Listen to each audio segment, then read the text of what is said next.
Hey, welcome to today's episode of the Scoliosis Experience. Today I wanted to talk about a research article that just came out. It came out in May of 2023, and it's titled Alternative and Adjunct Treatments for Scoliosis, a Google Trends Analysis of Public Popularity Compared with Scientific Literature. It was a really interesting research article that I came across, and I decided it would be a good one to talk about, because it's a little different type of research article than we normally look at. Normally we're looking at research that supports the Schroth Method or supports scoliosis specific exercise.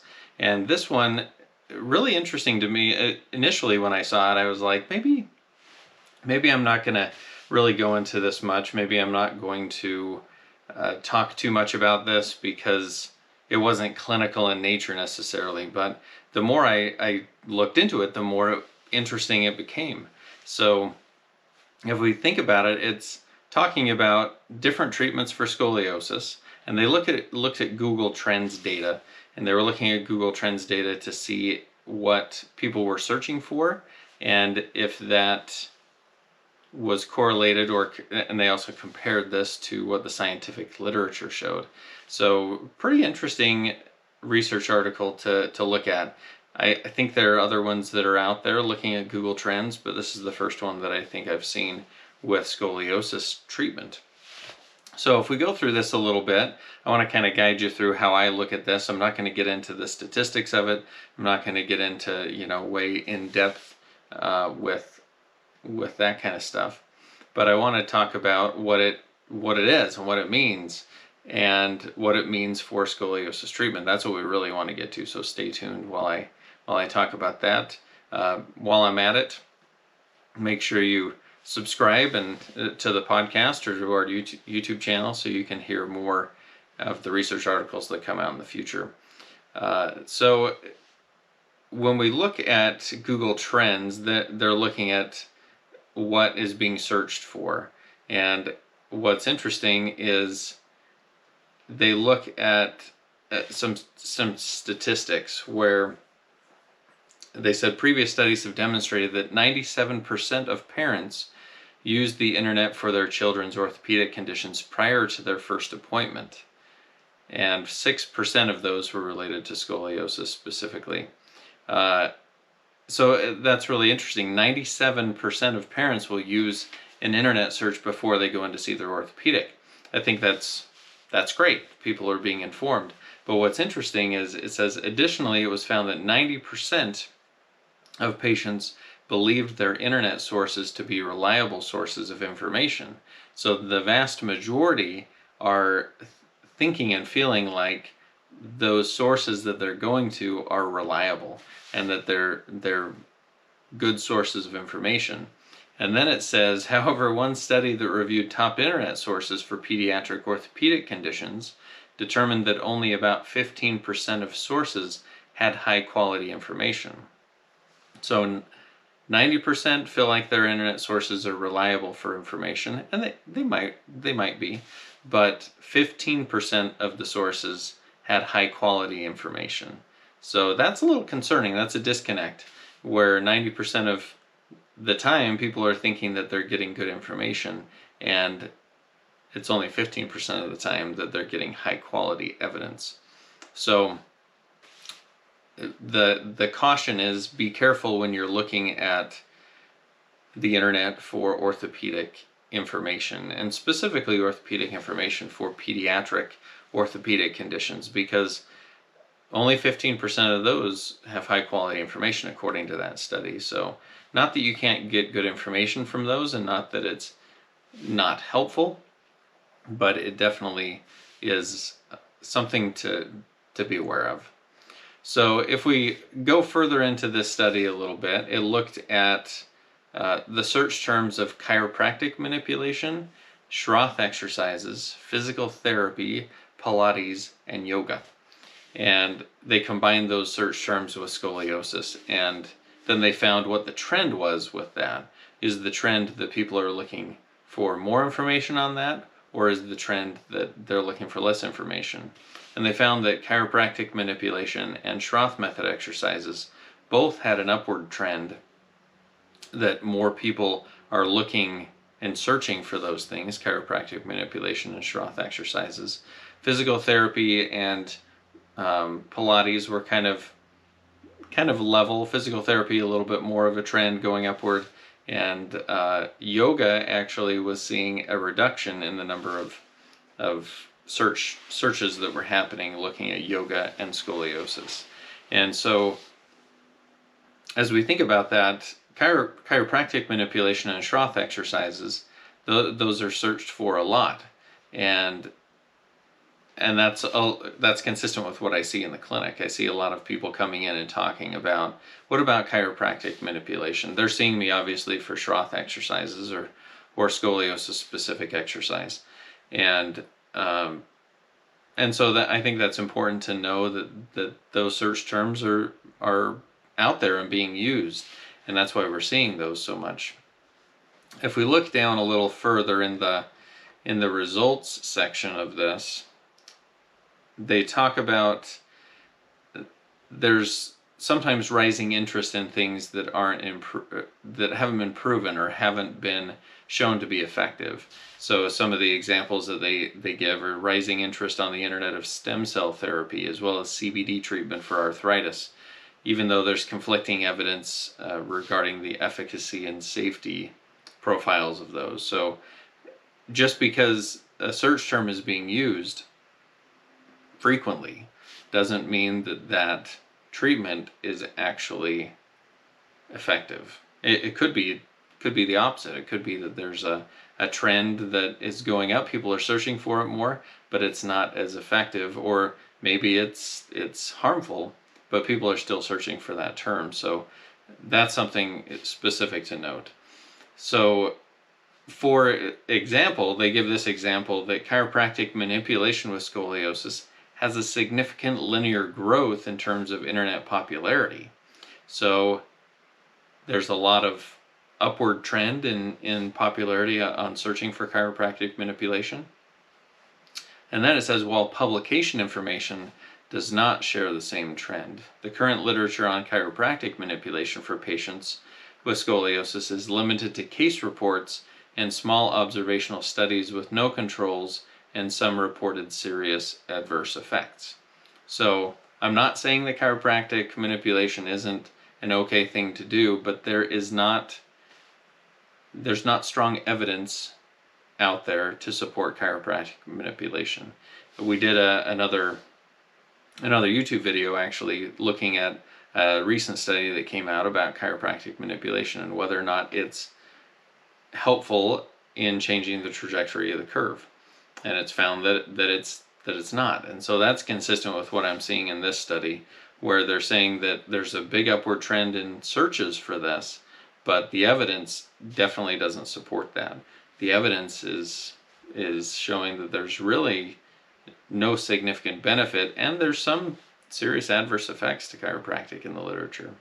So if we compare that to Schroth exercises, Schroth exercises also differed in the strength of the correlation between Google Trends and PubMed information. So PubMed is the place that you can go to look at how many studies are out there. However, the published literature on Schroth exercises is greatly in favor of its use both as an adjunct to standard of care and as an alternative treatment to bracing in patients with less severe Cobb angles. So this was different than the chiropractic manipulation.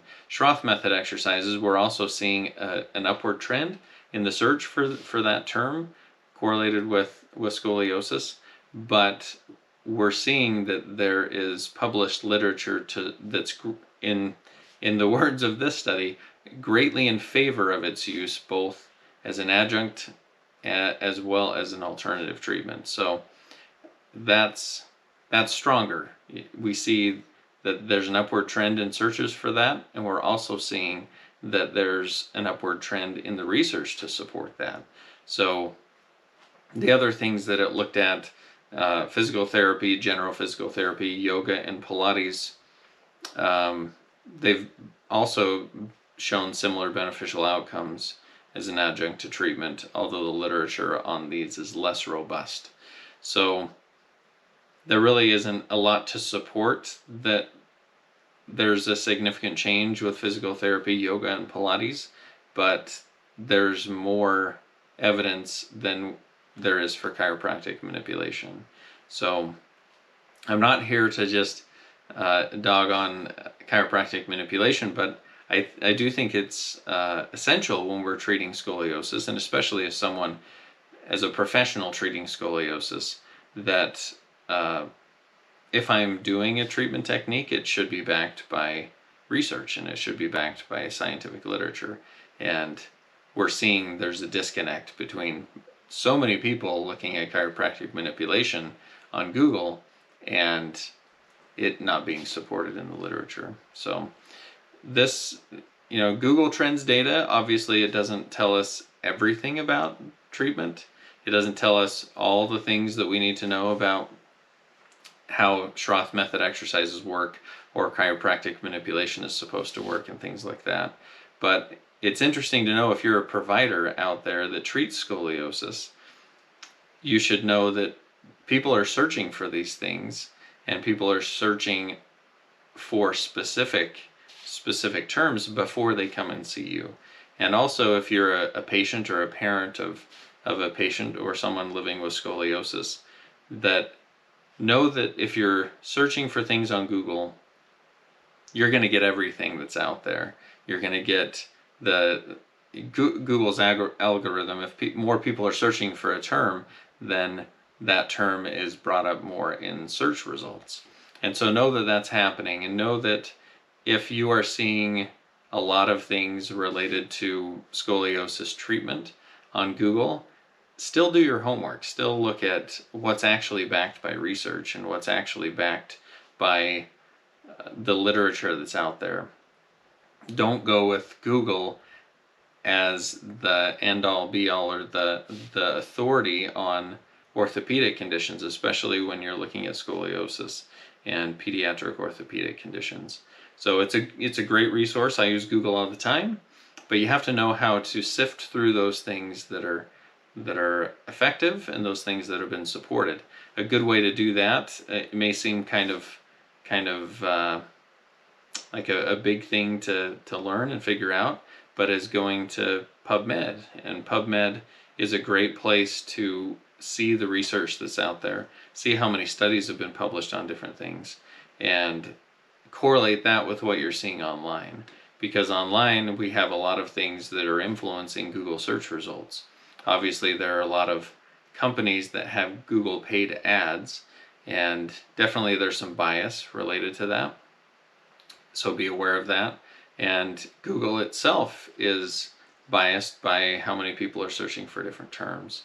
So the big takeaway from this research article is really that we need to be careful when we're searching for things not just related to scoliosis, but anything, that we should be looking at what is actually supported in the literature. When you're looking for a specific way of treating scoliosis,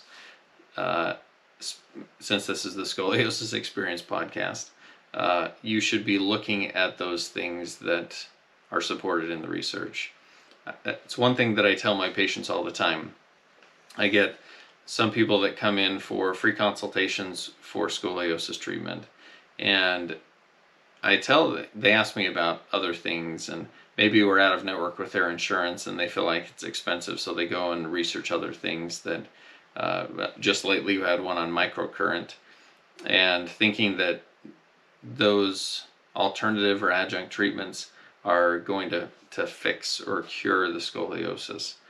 And I tell them to be very hesitant, very, very skeptical, not hesitant, but skeptical in a positive way. Maybe it is a treatment that will be amazing and be life-changing, but do your research on that. Look at what's available out there in the scientific literature and make your own decision on that. Don't let Google make that decision for you or other websites, because as we saw in this research article, 90% of people feel like their sources online are accurate and that their good quality information. And so just remember that, and remember that do your homework, do your research. Also get opinions from other people who have been there and other people who may have more knowledge than you on the subject. So that's a big reason that I offer free consultations at my office, is to be able to help people decide what to do with treatment. Obviously, I'm a little biased towards what we do. I spend a lot of time and effort in researching what method to use for scoliosis treatment. And before I opened my practice, I was pretty set on, I wanted to go with the treatment method that was the most researched and the most supported in the literature. And that was the Schroth Method. And so we started with that, and I started to add other ones like the C's approach, the Italian method, and things like that. And that's the way that we get great results at Align Therapy. So I thought this would be a good article to share with everyone on the podcast and on YouTube, and hopefully it was helpful. If you have specific questions about different treatment methods and things like that, you're welcome to contact us at aligntherapyutah.com, or you're welcome to even email me. My email address is david@aligntherapyutah.com. So hopefully this was helpful. Hopefully you learned something. And I think these Google Trends analyses are pretty interesting to look at. And this, again, like I said before, this is the first one I've seen with scoliosis. So take a look at it if you want. I'll put the link to the PubMed version of this in the description.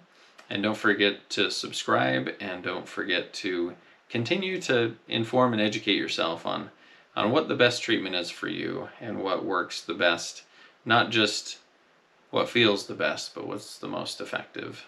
So thanks for watching and listening, and we'll see you next time.